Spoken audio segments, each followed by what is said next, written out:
Good evening, folks. This is Diamond from the Oppenheimer Ranch Project. On Wednesday, October 18th at 6:51 p.m. Mountain Time, 2017, giving you a grand solar minimum update. What you're looking at is a Tonga earthquake that happened yesterday at a magnitude 6.4, striking off of the Pacific Island. It says US GS. Oh, do they? This has been downgraded to 6.0 on their website. This has been happening for years. And there's clear evidence.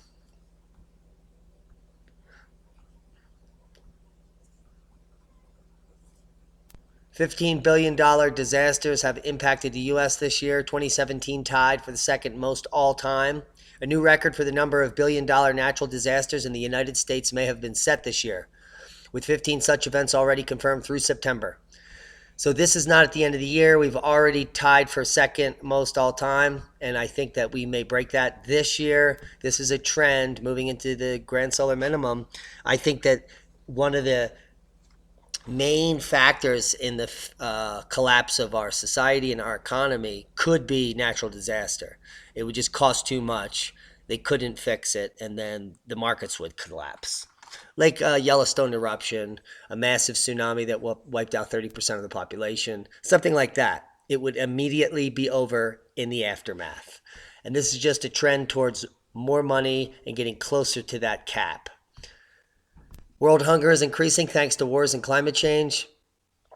Despite efforts to end food shortages, a recent UN report shows that after years of decline, hunger is on the rise again. This is going to get very rapid. We've been monitoring it. We've been covering it here on this channel. We're going to continue to do so. I'll leave you links to this article. There are two near-Earth objects one just passed us. We saw it after it passed us, and that's 2017 UF. It flew past Earth at 0.99 lunar distances on October 15th, one day before it was discovered. I'll leave you links to that. We have another asteroid passing by tomorrow at half of a lunar distance, only 120,000 miles from the surface.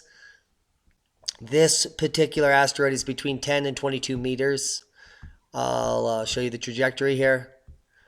Here's the object.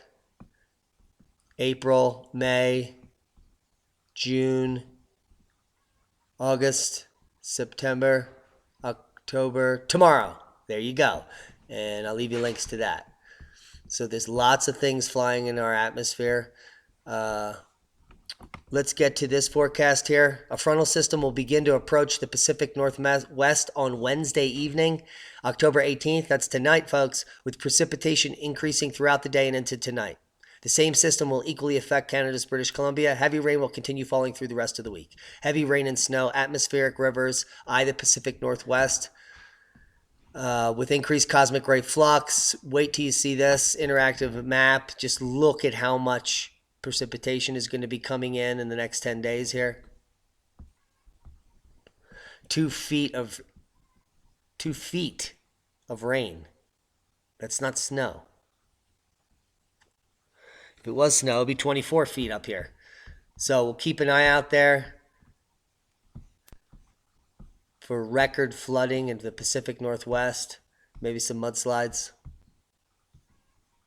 Guys, we had a huge solar flare kickoff this morning. I made a video about it. I expect that this geomagnetic activity to extend throughout our solar system and outwards and upwards to re-intensify Comet K2 Pan-STARRS that's coming our way from the north of the system down in here. We'll be dropping in 2022 to go under the sun and our planet. So we'll be watching that, and also we'll be watching for earthquakes. There'll be an earthquake alert and an uptick because of what's happening here. We're also waiting on a coronal hole stream to come back to bring us back up, maybe some solar flaring. And the region that caused this flare today, that's going to be turning to face us. Can't really show you that. It's not showing me that. Let's look at the, we don't have the 5-minute data.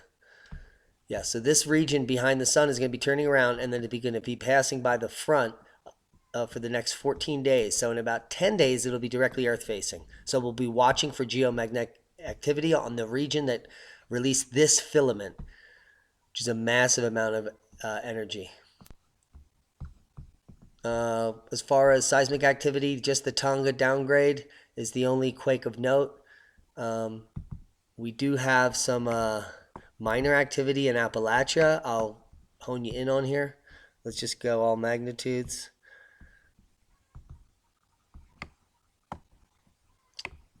And there's one up here in Vermont and one in New York State.